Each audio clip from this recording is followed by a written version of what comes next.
ہزار سجدے زمین حرم پہ ہوں لیکن، ہزار سجدے زمین حرم پہ ہوں لیکن حاصل روح عبادت نہیں تو کچھ بھی نہیں۔ بتا دیا ہے نبی پاک کے طویل سجدے نے، حسین تجھ سے محبت نہیں تو کچھ بھی نہیں، حسین تجھ سے محبت نہیں تو کچھ بھی نہیں۔ سید الشہداء حضرت امام حسین رضی اللہ تعالیٰ عنہ 5 شعبان 4 ہجری کو مدینہ منورہ میں پیدا ہوئے۔ نبی پاک صلی اللہ علیہ وآلہ وسلم نے آپ کا نام حسین رضی اللہ تعالیٰ عنہ اور شبیر رضی اللہ تعالیٰ عنہ رکھا۔ آپ رضی اللہ تعالیٰ عنہ کی کنیت ابو عبداللہ اور سبت رسول اللہ ہے۔ آپ رضی اللہ تعالیٰ عنہ کو بھی آپ کے بڑے بھائی امام حسن رضی اللہ تعالیٰ عنہ کی طرح جنتی نوجوانوں کا سردار بنایا گیا۔ آپ صلی اللہ علیہ وآلہ وسلم کو اپنے ان دونوں نواسوں سے بے انتہا محبت تھی۔ آپ صلی اللہ علیہ وآلہ وسلم انہیں اپنے گلدستے کہتے تھے۔ حدیث مبارکہ میں ارشاد ہوا، جس نے ان دونوں یعنی حضرت امام حسن رضی اللہ تعالیٰ عنہ اور امام حسین رضی اللہ تعالیٰ عنہ سے محبت کی اس نے مجھ سے محبت کی، اور جس نے ان دونوں سے عداوت کی اس نے مجھ سے عداوت کی۔ آپ رضی اللہ تعالیٰ عنہ کی ولادت کے ساتھ ہی آپ رضی اللہ تعالیٰ عنہ کی شہادت کی خبر بھی حضور صلی اللہ علیہ وآلہ وسلم کو مل چکی تھی۔ آپ صلی اللہ علیہ وآلہ وسلم کے فرزند حسین رضی اللہ تعالیٰ عنہ زمین طف میں شہید کیے جائیں گے، اور یہ اس مقتل کی خاک ہے جہاں وہ شہید کیے جائیں گے۔ طف کوفہ کے قریب ایک مقام کا نام ہے جسے کربلا کہتے ہیں۔ اس طرح سب کو معلوم ہو گیا کہ آپ رضی اللہ تعالیٰ عنہ کا مشہد کربلا ہے۔ حضرت امام حسین رضی اللہ تعالیٰ عنہ بڑے ہوتے گئے، جذبہ جانثاری میں روز افزا اضافہ ہوتا گیا۔ یہ شہادت کا کمال ہے کہ ایسا اعلان ہوا کہ اپنے پرائے سب جان گئے، مقام سے آگاہ ہو گئے، حق کا طالب مولا کی رضا کے آگے سر تسلیم خم کیے ہوئے ہیں۔ کبھی وحشت پریشانی اس کے قریب نہیں آئی، کبھی اس مصیبت سے خلاصی کی دعا نہیں کرتا، انتظار کی ساعتیں شوق سے گزارتا ہے۔ یزید بہت تندخو، فاسق، فاجر، شرابی، بدکار، ظالم، بے ادب، گستاخ اور بے دین تھا۔ اس نے تخت پر بیٹھتے ہی اطراف کے ممالک میں اپنی بیعت کے لیے مکتوب روانہ کیے۔ مدینہ منورہ کا عامل جب بیعت کے لیے حضرت امام حسین رضی اللہ تعالیٰ عنہ کی خدمت میں حاضر ہوا تو آپ رضی اللہ تعالیٰ عنہ نے اس کے فسق و ظلم کی بنا پر بیعت سے انکار کر دیا۔ امام حسین رضی اللہ تعالیٰ عنہ نے اپنی جان کو خطرے میں ڈال دیا اور بیعت سے انکار کر دیا، اور اسی شب ہی آپ رضی اللہ تعالیٰ عنہ کو مدینہ سے مکہ منتقل ہونا پڑا۔ یہ واقعہ 4 شعبان 60 ہجری کا ہے۔ مدینہ طیبہ سے ہجرت کرنا آپ رضی اللہ تعالیٰ عنہ کے لیے نہایت ہی غم و اندوہ کا باعث تھا۔ یزید کی بیعت صرف اہل شام نے کی جہاں وہ تخت نشین تھا۔ اہل کوفہ حضرت امام حسین رضی اللہ تعالیٰ عنہ کو اپنے ہاں آنے کے لیے درخواستیں بھیج رہے تھے، لیکن حضرت امام حسین رضی اللہ تعالیٰ عنہ نے صاف انکار کر دیا۔ یزید کی تخت نشینی کے بعد اہل عراق کی تمام جماعتوں نے متفق ہو کر اپنی نیاز مندی، عقیدت اور اخلاص کا اظہار کرتے ہوئے آپ رضی اللہ تعالیٰ عنہ پر اپنے جان و مال قربان کرنے کی تمنا کی، اور تمام فرقوں کی طرف سے تقریباً 150 کے قریب درخواستیں آپ رضی اللہ تعالیٰ عنہ کی خدمت اقدس میں پہنچیں۔ آپ رضی اللہ تعالیٰ عنہ کب تک اغماس برتتے؟ آخر کار آپ رضی اللہ تعالیٰ عنہ نے اپنے چچا زاد بھائی مسلم بن عقیل رضی اللہ تعالیٰ عنہ کو کوفہ کے حالات جاننے کے لیے روانہ کیا، اور کوفیوں کو لکھا کہ آپ لوگوں کی درخواست پر مسلم بن عقیل رضی اللہ تعالیٰ عنہ کو بھیج رہا ہوں، اور ان کی نصرت و حمایت تم پر فرض ہے۔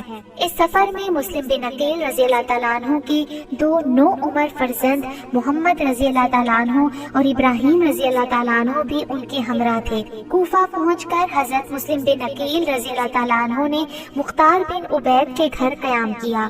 کوفیوں نے نہایت جوش و خروش اور محبت کا اظہار کیا، اور تقریباً 12,000 لوگوں نے آپ کے دستے مبارک پر حضرت امام حسین رضی اللہ تعالیٰ عنہ کی بیعت کی۔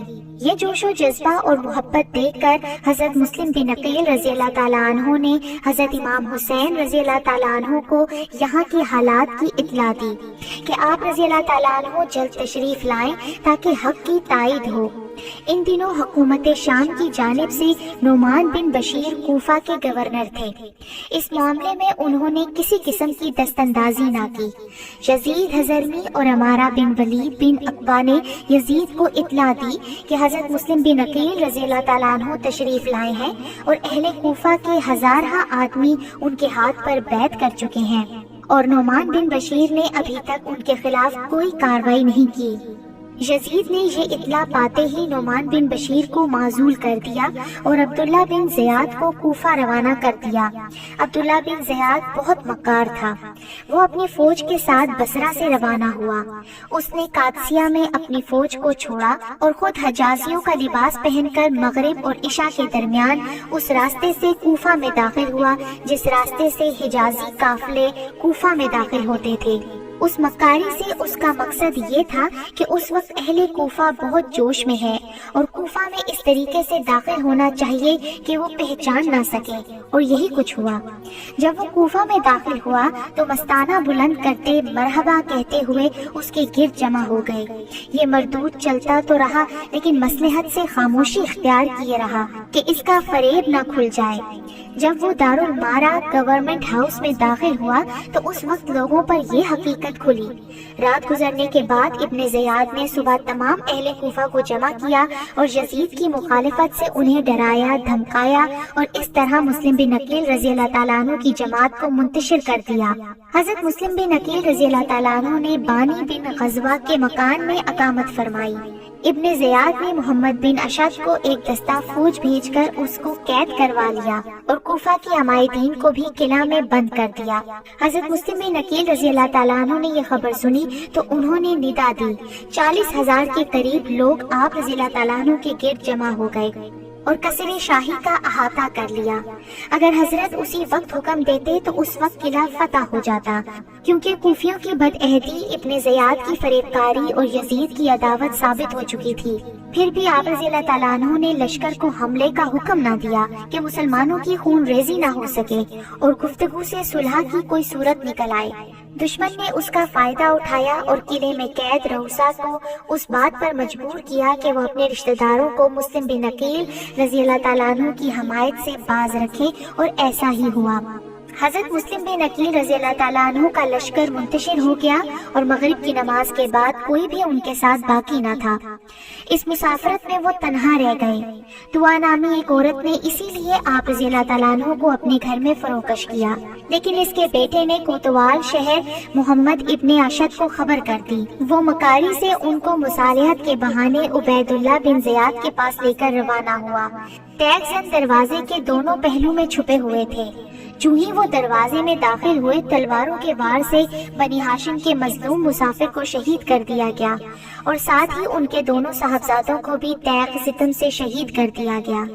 اسی روز مکہ سے حضرت امام حسین رضی اللہ تعالیٰ عنہ کوفہ کی طرف روانہ ہوئے۔ صحابہ کرام اس سفر کو ملتوی کرنے کے لیے اصرار کرتے رہے، مگر کوفیوں کی درخواست کو رد کرنا اور ان کی دل شکنی کرنا آپ رضی اللہ تعالیٰ عنہ کو گوارا نہ ہوا، اور حضرت امام عالی مقام نے 3 ذی الحجہ 60 ہجری کو اپنے اہل بیت کے ہمراہ عراق کا سفر اختیار کیا۔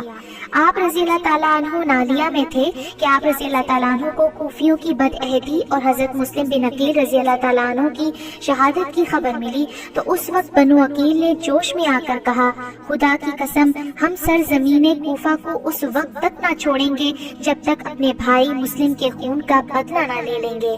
یہ سن کر امام حسین رضی اللہ تعالیٰ عنہ نے واپسی کا ارادہ ترک کر کے سفر جاری رکھا۔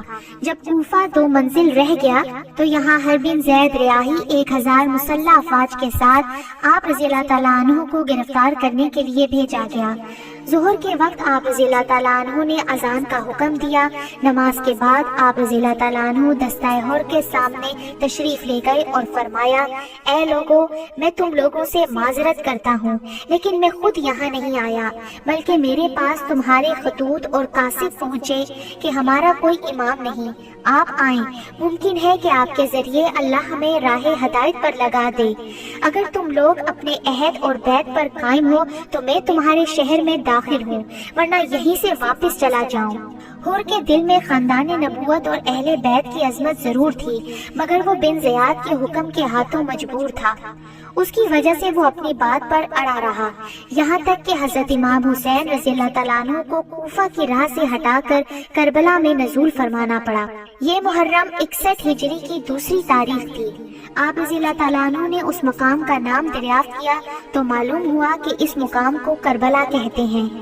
ابھی خیمہ زن ہی ہوئے تھے کہ حضرت امام حسین رضی اللہ تعالیٰ عنہ کی خدمت میں ابن زیاد کا مکتوب پہنچا، جس میں یزید کی بیعت طلب کی گئی تھی۔ آپ رضی اللہ تعالیٰ عنہ نے قاصد کو جواب دیا، میرے پاس اس خط کا کوئی جواب نہیں۔ اس جواب سے ابن زیاد کا طیش اور زیادہ بڑھ گیا۔ اس نے مزید فوج عمرو بن سعد جو گورنر تھا کے سپہ سالاری میں روانہ کر دی۔ یہ تمام لوگ حضرت امام حسین رضی اللہ تعالیٰ عنہ کی عظمت و فضیلت کو اچھی طرح پہچانتے تھے۔ اس نے حضرت امام حسین رضی اللہ تعالیٰ عنہ سے مقابلے سے گریز کرنا چاہا، مگر ابن زیاد نے اسے مجبور کیا اور حکومت کی لالچ نے اس کو آمادہ جنگ کر دیا۔ 72 آدمی جن میں بیویاں، بچے، بیمار سبھی شامل ہیں، جن کے پاس نہ سامان حرب ہے نہ ارادہ جنگ ہے، ان کے لیے 22,000 کی جرار فوج مقابلے کے لیے موجود ہے۔ 7 محرم کو فرات کا بے حساب پانی ان سیاہ باطنوں نے خاندان رسالت پر بند کر دیا۔ بھوک و پیاس سے سب تاب و ناتواں ہو گئے۔ 3 دن گزر گئے مگر مصائب کا ہجوم ان کی عظمت کو متزلزل نہ کر سکا۔ 10 محرم تک یہی حجت رہی کہ امام حسین رضی اللہ تعالیٰ عنہ بیعت کر لیں گے، مگر آپ رضی اللہ تعالیٰ عنہ نے مسلمانوں کی تباہی و بربادی کو گوارا نہ کیا، اپنا گھر لٹانا اور خون بہانا منظور کر لیا، مگر اسلام کی عظمت میں فرق آئے یہ آپ رضی اللہ تعالیٰ عنہ کو برداشت نہ تھا۔ اب امام حسین رضی اللہ تعالیٰ عنہ کو یقین ہو گیا کہ مصالحت کی کوئی صورت باقی نہیں رہے گی، نہ یہ لوگ شہر میں داخل ہونے دیتے ہیں، نہ واپس جانے دیتے ہیں، نہ ملک چھوڑنے دیتے ہیں، اس لیے اب جنگ کو روکنے کا کوئی طریقہ باقی نہیں رہا۔ اس وقت حضرت امام حسین رضی اللہ تعالیٰ عنہ نے اپنے خیموں کے گرد ایک خندق کھودنے کا حکم دیا۔ خندق کھود دی گئی اور اس کی صرف ایک راہ رکھی گئی جہاں سے نکل کر دشمن سے مقابلہ کیا جائے۔ خندق میں آگ لگا دی گئی تاکہ اہل خیمہ دشمن کی ایذا سے محفوظ رہ سکیں۔ 10 محرم کا قیامت خیز دن طلوع ہوا، جمعہ کا دن تھا۔ حضرت امام علی مقام رضی اللہ تعالیٰ عنہ نے اہل بیت اور تمام رفقا کے ساتھ فجر کی نماز ادا کی۔ نماز کے بعد آپ اپنے خیمے میں تشریف لائے۔ اہل بیت 3 دن سے بھوک سے نڈھال، ایک قطرہ آب میسر نہیں، پھر بے وطنی، تیز دھوپ، گرم ریت، صحرا کی ہوا، جور و جفا کے پہاڑ توڑنے کے لیے سامنے 22,000 کا لشکر، مگر عزم و ہمت اور پائے استقلال میں لرزش نہیں۔ جنگ کا نکارہ بجا دیا گیا۔ امام حسین رضی اللہ تعالیٰ عنہ نے اس وقت ایک خطبہ بھی ارشاد فرمایا تاکہ حجت تمام رہے۔ پھر جنگ کا آغاز ہو گیا۔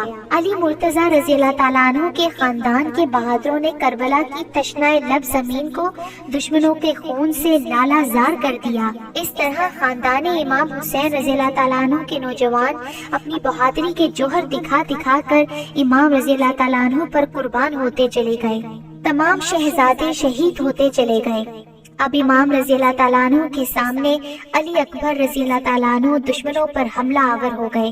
شہزادہ اہل بیت کا حملہ نہیں، عذاب الہی تھا۔ ایک ہی وار میں کئی دیو پیکر گرا دیے۔ پیاس کی شدت، دھوپ کی تمازت اور لشکر جرار نے یکبار کی چاروں طرف سے گھیر لیا۔ تیر کے زخموں نے تنے نازنین کو زخموں سے چور کر دیا۔